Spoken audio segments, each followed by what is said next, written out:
Salut les mecs, c'est Mani pour la revue finale du Proline Pro MT. Alors, ça, c'est vraiment un petit MT indice, on est dans la taille, donc un Stampede 4.4 la ECX Rucus du team Asso Rival, en anthrax court par contre. Le petit Asso Rival, ça c'est le Losi Tenacity MT. Le Rival a à peu près ces dimensions-là.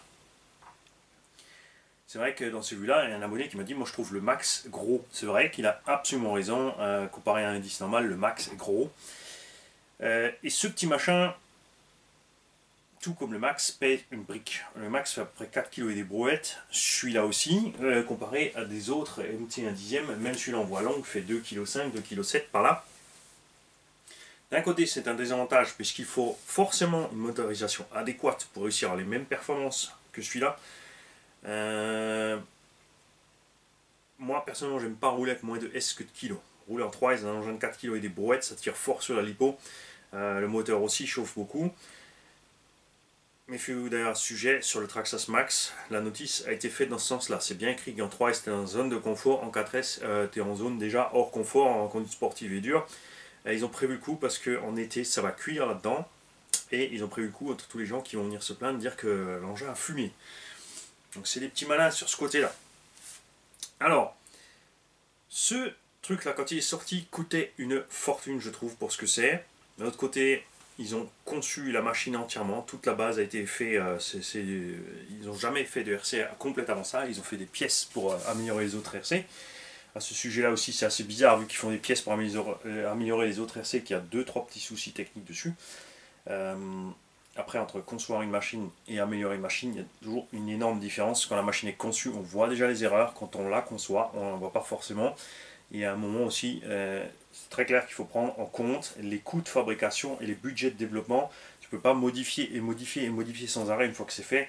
Donc je dirais, sur le papier, c'est une machine qui ne m'intéressait pas spécialement, sauf pour le look. Franchement, regarde-moi la bouille de cette caisse sortie du carton. Elle a juste une bouille d'enfer. Et c'est ce qui m'a donné envie de l'acheter. Mais le prix m'a toujours retenu. Ensuite, les prix maintenant ont diminué parce qu'ils ont commencé à en vendre plus. Et grâce à un tonton, on a eu ici un engin d'occasion.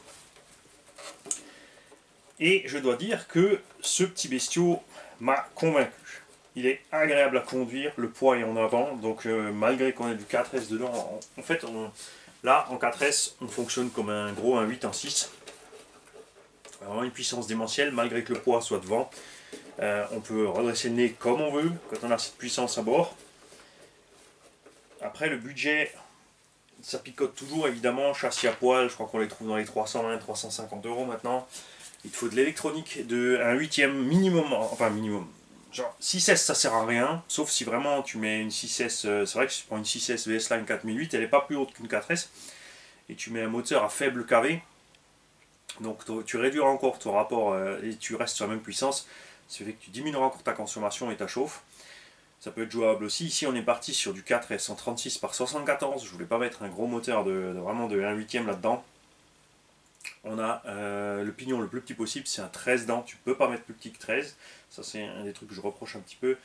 J'aurais bien mis une démultiplication un peu plus grande sur cet engin pour ceux qui veulent mettre des moteurs un peu plus petits dedans et pas forcément partir sur de la grosse artillerie.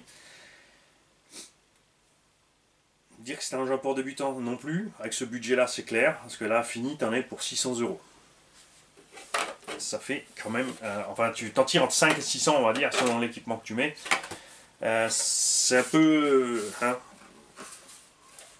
pour la taille de l'engin ça fait mal, parce que si tu regardes la structure, c'est juste un buggy, par contre, on y est en 325, il est en 295. Donc si tu prends un bon buggy, genre Techno RC ou un truc comme ça, et que tu colles ces petits pneus Proline dessus, une carreau de MT long, là tu te retrouves avec dans l'échelle un MT indice version longue. Par contre, évidemment avec la tenue de route, la solidité du buggy. Carrosserie, super. De ce côté-là, ils ont assuré chez Proline, la carreau livrée avec, a tout tenu. Elle n'est pas renforcée ni rien du tout. Vous avez vu les vidéos, il en a pris plein la tronche. La carreau n'a pas une seule fissure. Là, je dois dire que je suis étonné. C'est vraiment génial. C'est la preuve que le Lexan peut faire des super choses. mais que les constructeurs sont juste trop radins sur la quantité de Lexa. L'autre carreau, ça c'est quelque chose qu'ils maîtrisent déjà puisqu'ils font une option sur les autres, sur le support flexible, donc t'as pas de problème. Les petits Secure-Lock, oui et non. Parce qu'en fait si tu les serres pas suffisamment fort, ils peuvent se débloquer et tu les paumes quand même. Donc tout comme ton clips, tu l'as plus. Ça s'achète au détail, mais il faut acheter le paquet de 4, c'est pas gratuit non plus. Ouais, il y a des pour et des contre. Faut serrer fort, ça c'est clair. Donc pour moi, pas de souci. Pour beaucoup, c'est un souci quand même. Mais après, ça n'empêche pas que quand tu te gamelles, tu peux te taper dessus, ça peut se dégager. C'est sûr que tu vas le perdre moins vite, mais tu peux le perdre quand même. Donc ce serait bienvenu en fait de fixer ça. Ils auraient dû mettre un système, laisser une gorge dans le système pour y passer tout simplement un fil de fer ou quelque chose pour le fixer à la carreau pour éviter de les perdre. Enfin eux, ça les intéresse pas que tu les perdes pas, ils veulent que tu en rachètes, ça c'est normal. Mais là c'est dommage parce que pour réussir à fixer ça, ou alors ouais, faudrait percer en haut, mettre une mini vis au-dessus avec le petit fil dedans. Faut pas percer trop loin, sinon tu vas toucher sur cette vis. Il y a peut-être moyen de faire quelque chose, mais c'est un peu chaud. Ensuite, on attaquons par les points négatifs de la machine. Un point pas tout à fait négatif, mais un peu quand même, c'est la direction.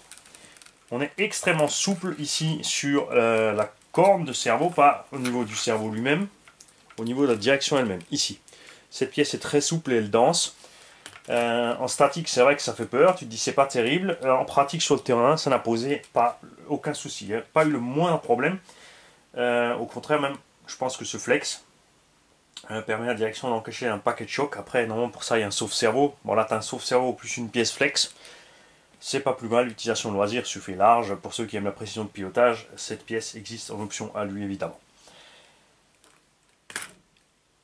L'emplacement du cerveau et le passage de son câble. Alors ça, pour moi, c'est un gros point négatif. D'origine, ça passe sous le diff, mais il n'y a pas de la moindre protection pour empêcher le câble d'aller frotter sur la couronne de diff. Sur le corps du diff. Donc, est-ce que... Il n'y a rien à la notice non plus. Alors, tu viens me dire que tu peux le coller. Mais c'est bien, mais si tu colles un câble, au moment où tu le décolles, tu peux arracher la gaine et l'endommager. Donc, vraiment pas génial. Et à chaque fois que tu démontes, il faudra le décoller, recoller. Ça, pour moi, c'est du délire. Ensuite, tu es coincé aussi au niveau de la sortie du cerveau. Tu es obligé de prendre un cerveau qui a le câble en bas. Alors qu'il existe des cerveaux qui ont maintenant des câbles au milieu ou autre. Ça existait déjà au moment où a été conçu l'engin. Après, ils ne peuvent pas penser à tout, je dis pas. Mais le chemin de câble est clairement un problème. Ils auraient mieux fait à ce compte-là, mettre le cerveau de l'autre sens et de faire une goulotte qui passe par là ou par autre chose. Moi, personnellement, je les passe maintenant là devant. Ça va très bien. Tu sors à 90 degrés à gauche du cerveau et tu passes au-dessus ici. Second point négatif, puisque ça n'est pas vraiment un, c'est qu'il n'y a absolument pas de boîte radio ni rien pour le fixer. Eux, ils ont prévu de coller le récepteur devant couronne pignon. Alors là, niveau risque de destruction des câbles ou de quelque chose se décoller, elle se promener dans le pignon couronne, bravo. Alors là, champion du monde les mecs, jamais vu. Alors là, à ce compte-là, autant ils pourraient te dire tout de suite de coller le récepteur sur le diff pour qu'il tourne avec. C'est du délire. Je suis absolument totalement contre ça, c'est nul. Moteur, tu as la place que tu veux, tu vois, là on a un 36-74. Ça se trouve, c'est même plus gros. Ne bouge pas. Je vais sortir Pierre-Yves. Après, c'est peut-être parce qu'il est plus fin, il paraît plus long. Ouais, c'est bien un 36-74 que j'ai mis dedans. Donc tu peux mettre un 40, un 42-74, tu as de la place. Fais gaffe par contre avec le 40-42 au niveau de la noix devant, tu vois, tu deviens juste si tu pars sur un petit pignon. Parce que là on a 2300 kV, on a un pignon de 13, la vue en 4S, ça envoie vraiment du lourd. Donc il faudrait prendre un moteur avec moins de kV. Si tu veux rester en 4 ou 6, et surtout en 6, hein, c'est du délire. C'est clair. On arrive au Vario. Là aussi, point négatif, absolument, totalement rien de prévu pour fixer le Vario. Alors vous allez me dire, ouais, mais dans beaucoup de cas, c'est juste collé. Ouais, mais ça, c'est un monster truck, c'est un engin qu'on envoie à Val-Laguet. Il prend pas juste des sauts et des décollages sur un circuit où tu décolles, tu atterris. En buggy, entre guillemets, ils font ça parce qu'en compète, généralement les mecs, ils font de l'appel contre appel. Alors que nous, on saute n'importe où, sur n'importe quoi. On arrive les 4 fers au sol, on arrive sur la carreau, sur le cul, sur le nez. Il faut que le variateur soit fixé comme il faut. Ils n'ont rien prévu pour fixer le vario. Une petite plaque aurait été bien avec des petits trous et 2 petits filetages. Donc tu pourrais fixer ton vario sur une plaque. Donc au double face, plus sécurisé qu'un rilsan par exemple, c'est ce que je préfère. Et ensuite, puisqu'il y a plein de vareux qui ne sont pas prévus pour être vissés, et ensuite le coller sur le châssis. Le visser au châssis, cette plaque, c'est clair. Là, ils ont prévu un petit chemin de câble, pas logique du tout. C'est des encoches par en dessous, donc le câble, forcément, par en dessous, c'est là qu'il va. Avec la gravité, le câble tombe. Il ne peut pas tenir là-dedans, tu vois, il sort systématiquement de là. Mal pensé. Pas très grave tout ça, mais quand même. Au niveau de l'équilibre, on est très bien. On a le moteur en avant, la batterie est de l'autre sens. Si tu regardes comme ça, on se dit le poids est relativement centré, mais la vue, l'engin pique très vite du nez quand même. On a quand même les masses vachement sur l'avant, mais c'est bien. C'est franchement agréable puisqu'on a 3 diffs ici. Et l'engin, tu peux monter sur 2 roues si tu veux, mais ne va pas systématiquement sur 2 roues. Tu passes ta motricité au sol. Là, ça c'était un engin livré prémonté. C'était pas le kit, c'est le SC qui est en kit. On a des diffs extrêmement libres. Regarde, même le central, il est moyen, mais l'avant-arrière sont libres. Je l'ai laissé comme ça pour les essais et je me suis régalé. Les pneus, évidemment, ils encaissent le balance de toute façon.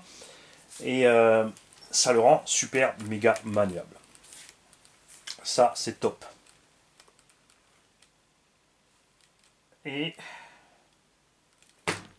beaucoup de choses ont été critiquées sur les premiers MT, c'est au niveau des cales de train. Sur les gros chocs, elles arrivent, forcément l'alu se plie et ça s'écarte, puisque c'est vissé uniquement à la cellule. Et ils n'ont pas ici, tu vois, l'idéal, c'est quand tu as une cale de train comme ça, c'est qu'elle soit butée sur le châssis. C'est-à-dire qu'elle ait un ergot vers le bas, que ton châssis soit droit, comme ça elle ne peut pas se tordre. De l'autre côté, elle se tord, tu as ta petite cale en plastique qui sort, tu n'as rien cassé d'autre. Si tout est complètement, totalement rigide, il y a de fortes chances que tu arraches le bras, la fusée, que tu détruis la jante ou autre.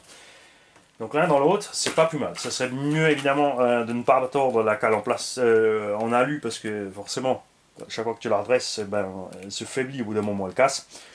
Sur le Proline Pro Fusion, c'est-à-dire le shortcut qui est sorti plus tard, ils ont fait une amélioration de ce sujet-là et tu peux acheter les pièces pour monter là-dessus. Une fois que tu as eu le souci, c'est pas un problème. Les amortos sont agréables, franchement. Après, ils sont partis sur le type de montage des amortos qu'on fait un buggy truggy, c'est-à-dire des amortos plus longs devant que derrière. Moi, je suis un grand fan en MT d'avoir autant de débattants de suspension à l'avant qu'à l'arrière. Donc si je l'avais gardé pour moi, très probable que j'aurais monté une tourelle arrière à l'avant et une paire d'amortisseurs arrière à l'avant aussi pour avoir le même débattement avant-arrière. Après là, avec la garde au sol, on est bien, comme tu peux voir. C'est pas vraiment un MT, on va dire c'est plutôt un mini muggy, puisqu'on a un châssis plat, on n'a pas de réduction de transmission. Mais ça fait le taf, c'est sûr. Et comme je l'ai dit, il est lourd, mais ce poids, c'est son avantage aussi dans le terrain défoncé. Si tu prends un MT comme le Lositen, vous l'avez vu sur le pump track, là malheureusement évidemment que la situation actuelle, je ne peux pas vous faire la vidéo sur le pump track. Peut-être que si ils arrêtent de nous confiner à un moment ou à un autre, je pourrais encore le faire avant de l'envoyer à Yo, pour vous montrer la différence entre les deux. J'ai mis une boîte radio au bas que j'ai tout simplement vissé ici sur le côté, tu vois, comme ça tout est rangé, tu as ton câble qui rentre dans la boîte réception, tu as le câble ici aussi, tu as la place pour ton antenne, tu es tranquille. Au niveau de la fixation de batterie aussi, les velcro, ils n'ont pas fait des boucles entières, ils ont fait des demi-boucles qui sont prisonnières ici dans les parties de fixation. Ces velcro sont pas super solides, sur le premier run déjà j'ai déchiré un des velcro, donc moi j'ai fait autrement. J'ai placé une bande complète Runcam. Je vous invite à aller voir ces bandes velcro si vous voulez de la bande velcro solide. Il y a une bague, là maintenant, ce côté là c'est le côté origine Proline, mais ces velcro ont une bague en métal, ils sont sévèrement cousus ensemble et pas juste collés à chaud. C'est vraiment solide, c'est fait pour les drones et les hélicos. Trouvé sur AliExpress, il y a plusieurs longueurs disponibles, donc vous prenez ce qu'il vous faut. Donc ce que j'ai fait, c'est que j'ai passé la bande par en haut ici, dans la hanse d'origine. Du coup, tu es obligé de faire le tour ici, mais c'est discret, ça se voit pas, puisque tu as la carrosserie dessus. Et on reprend ensuite de l'autre côté sur la bande d'origine. Évidemment, quand tu serres, tu vas écraser la paroi contre la batterie, donc on met tout simplement de la mousse. Ce qui fait que tout est bien maintenu ici, on a quand même un léger flex sur la tension. Et plus de problème. Vous avez vu la vidéo dans le jardin, j'ai vraiment pas été gentil avec l'engin, je l'ai envoyé valdinguer, il a mal atterri dans toutes les positions possibles et imaginables, et ça a tenu. Pourquoi est-ce que ce petit MT tient super bien la route aussi? Eh bien à cause de ces barres stab démentielles. C'est pour ça qu'il a un comportement plus proche du Truggy que du MT, et que pour moi ce n'est pas vraiment un MT. Les barres stab sont surdimensionnées, sont plus grosses que ce qu'on trouve en buggy, alors qu'il n'est pas plus gros ni plus lourd qu'un buggy. Et ça compense évidemment la mollesse des pneus pour la tenue de route. Donc l'un dans l'autre, le package total du véhicule est totalement, absolument satisfaisant pour moi. Il y a des éléments qui ont été construits différemment que chez certains autres constructeurs. Il y a notamment aussi le fait, toutes ces cales de train là, c'est bien, c'est assemblé l'un sur l'autre. Ça donne une grande solidité. L'inconvénient évidemment c'est quand tu dois réparer ou faire quelque chose dessus, surtout qu'il y a des rondelles de calage partout à mettre. Donc chaque fois que tu démontes, tu montes, tu dois faire tout l'empilement de rondelles, les axes, les machins. Au niveau de l'avant ici, le mini cardan, tout ça c'est un peu court à mettre en place. Vu que l'engin fait 4 kg, ils ont mis des diffs là-dedans qui sont de taille de ce qu'on fait en Shorker C110. C'est-à-dire c'est plus gros que du 1/10, mais pas aussi gros que du 1/8.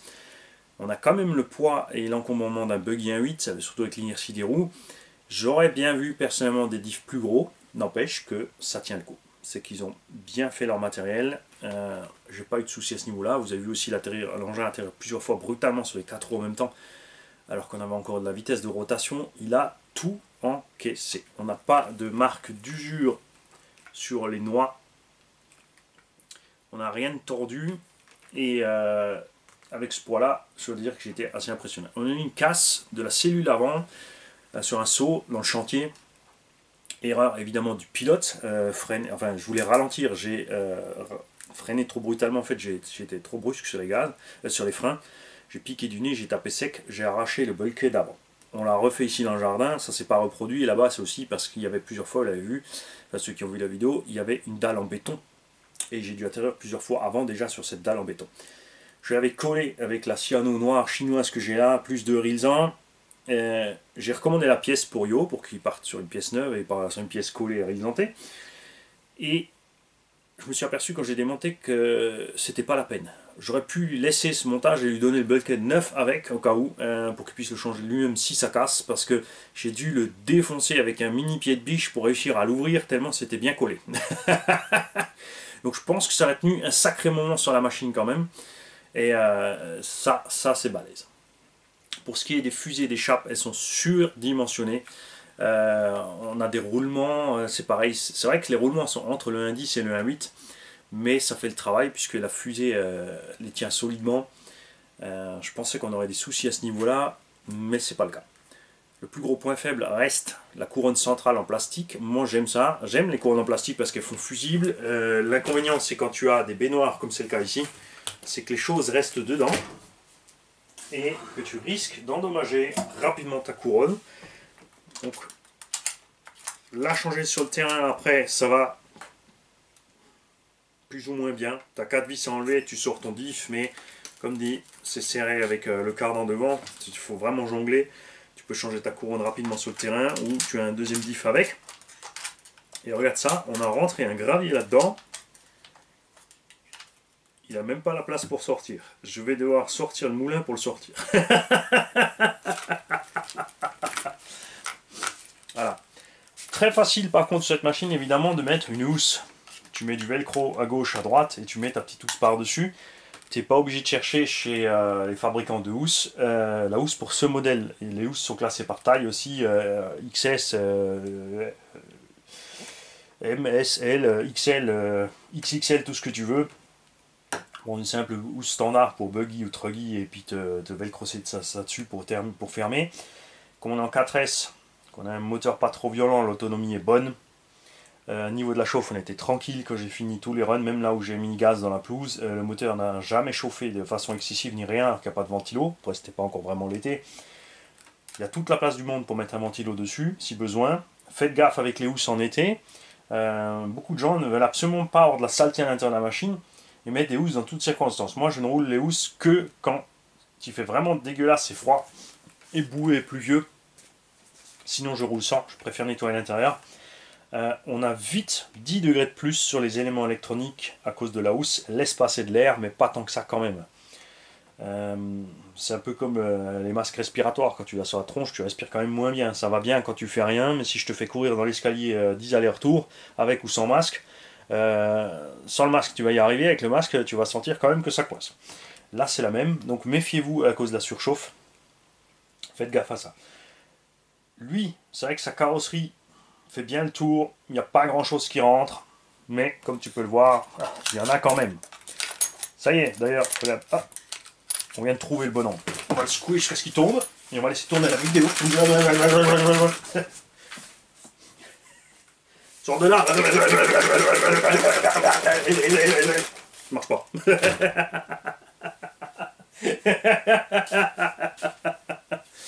Voilà. Alors moi, je l'aime. Ces quelques petits points négatifs ne sont pas vraiment très dérangeants.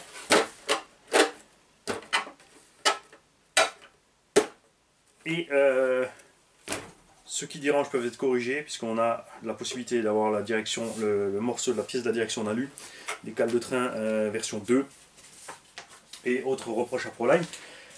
Sur le Profusion qui est livré en kit, vous avez une super notice. Sur le Pro MT qui est livré donc pré-monté, c'est tout ce que tu as. Tu as une espèce d'éclaté. Fin de l'histoire. Les cales de train, quand elles sont mises dedans, là, il y a un sens.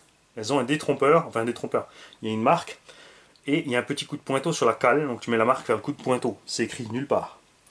Si tu démontes et que tu veux remonter après et que tes cales sont tombées ou autre, c'est pareil, il faut aller deviner où elles vont. Elles sont numérotées A1, A2, etc. Ça se voit, c'est écrit tout petit ici, mais là, B1, B2, c'est pas écrit, puisque c'est écrit là, mais tu ne vois pas là sur le plan. Donc cet éclaté est un peu flou. Évidemment, pour quelqu'un qui a des connaissances en mécanique, en RC, c'est un jeu d'enfant. C'est toujours bien plus limpide qu'une notice Ikea. Mais pour la plupart des gens, ça va être chaud pour s'en sortir avec un plan pareil. Ça, c'est un peu dommage. Ils auraient vraiment pu faire le plan détaillé comme ils ont fait pour le Profusion. Ça aurait été vraiment chouette. Et là, tu vois, ce que je te disais, c'est que les couronnes se changent sans ouvrir le diff. Quand tu enlèves les vis, évidemment, tu peux ouvrir le carter, mais tu le laisses maintenu dedans, puisque la couronne est vissée par-dessus. Donc tu peux enlever ta couronne sans ouvrir ton diff. Si tu as une casse de couronne ou quoi que ce soit sur le terrain, c'est pas un souci. Voilà pour ce petit Pro MT. Vous l'avez aussi vu, comme j'ai dit dans la vidéo du confinement. La suspension là, je l'ai fait vraiment très molle, donc c'est pas l'idéal. Je vais sortir ma lipo peut-être. Hein. C'est pas l'idéal pour les gros sauts. Par contre, vous l'avez vu, ça se comporte super bien dans le terrain. Quand une suspension est molle, les roues suivent le terrain et du coup, tu es vraiment à l'aise. Pour attaquer les sauts, alors, il a fallu être plus dur, mais après, on arrive surtout sur un châssis court comme ça à avoir un comportement désagréable. C'est-à-dire que déjà, les sautille sans arrêt, et plus la suspension est dure, plus vite il va monter sur les roues avant ou sur les roues avant ou sur les roues arrière en l'accélération ou au freinage. Donc tu vas déséquilibrer beaucoup plus vite le véhicule. Donc yo, moi je t'invite à tester les suspects comme je te les ai fait là. Et après, si évidemment ça ne te suffit pas, libre à toi de durcir. Mais je pense que tu devrais être satisfait des réglages comme ça.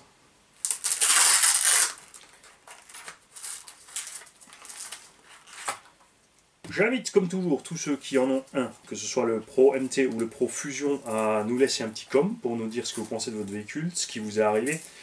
C'est très important. À un moment, on a plein de gens qui nous commentaient, qui nous donnaient des témoignages de ce qu'ils ont eu comme panne avec leur machine, etc. Et ces derniers temps, on en a beaucoup moins. Et c'est un peu dommage parce que moi, j'aime bien, surtout sur les revues finales ou sur les runs, toute critique est bonne à prendre, qu'elle soit négative ou positive. Comme je l'ai dit, les seuls que je dégage, c'est ceux qui sont insultants. Tu peux dire des choses négatives, c'est pas un problème, sur la chaîne, sur moi, sur la vidéo, sur la présentation, sur tout ce que tu veux, tant que tu restes correct. Avec de l'humour, évidemment, c'est encore mieux venu, ça c'est clair. Donc les mecs, je vous attends. Je veux des témoignages. Vraiment, par contre, quelqu'un qui m'a fait un super pavé, c'est vrai que c'est un peu long à lire. D'un autre côté, il a fait vraiment, sur la vidéo du Savage, on a vraiment une revue détaillée de son expérience. Et c'est quelque chose que j'apprécie énormément. Parce que c'est vrai que si moi je vous fais les vidéos, je vous donne moins de points de vue. tu vois, ça reste ma chaîne. Mais ça s'appelle Manny's RC Garage avec un Y parce que c'est un jeu de mots. Many en anglais ça veut dire plusieurs. C'est le garage de tout le monde. C'est pour ça, moi je vous fais la présentation vidéo. Je vous donne mon avis qui n'engage que moi avec mon expérience. Et ensuite vous partagez la vôtre en dessous parce que ça permet aux gens, maintenant, si quelqu'un est intéressé par ce Pro MT, il va écouter mon compte rendu et dire ah ouais, Manny il est convaincu, c'est chouette, c'est une bonne caisse. Mais c'est peut-être pas le cas de tout le monde. Il aura peut-être pas le bon avis et lui-même sera peut-être pas satisfait avec la machine, alors que s'il y a plein de gens en dessous qui commentent, il peut lire les commentaires de tout le monde et se faire une idée plus globale de la chose. Ça c'est le but. Enfin, c'est mon but primaire. Après évidemment, libre à chacun de faire ce qu'il veut. Donc je vous souhaite les mecs une bonne journée ou une bonne fin de journée. Je vous dis à demain. Normalement j'ai réussi à faire assez de vidéos pendant ce confinement pour qu'on ne soit pas sec. Ça coince un peu au niveau du temps de charge, c'est un peu plus long. Après c'est vrai qu'on est confiné, vous attendiez à avoir plein de vidéos d'atelier et je suis tout le temps en train de rouler. C'est trop tentant, t'as la piste à côté de chez toi. Tu vas rien empêcher quand même. En plus, ça a un avantage certain, c'est que là du coup je peux vous enchaîner plusieurs véhicules sur le même spot, sur le même circuit. Et les plusieurs véhicules avec des réglages différents. Certains véhicules en 2S puis en 3S, certains en 4S puis en 6, avec des pneumatiques différents, des réglages de suspension différents, et ça vous permet de vraiment voir la différence entre buggy, truggy, monster et les différentes échelles. Plein étaient convaincus que le X-Max ça serait impossible à rouler sur ces petits circuits, et vous l'avez vu, il s'en sort super bien. Par contre, plein étaient persuadés que le Arma Kraton 8S est un méga truggy super maniable.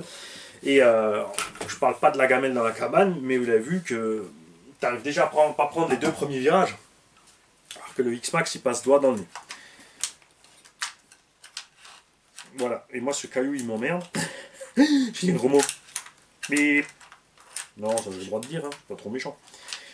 Pourquoi je fais traîner la vidéo? Mais comme ça en fait vous avez le temps de mettre votre commentaire en dessous. N'importe quoi, Manny. On peut la regarder 20 fois la vidéo et te mettre le commentaire quand on a envie. Salut les mecs, à bientôt. Et Yo, évidemment, toi je sais que tu fais des vidéos, donc on compte sur toi pour nous faire la vidéo. Je pense que tu vas nous faire un petit unboxing, enfin si tu as envie. Et nous faire un paquet de runs avec cette machine pour le plus grand plaisir de tout le monde. Surtout que tu as un style de conduite bien plus doux que le mien. Donc ça sera très certainement plus beau à voir évoluer. Salut.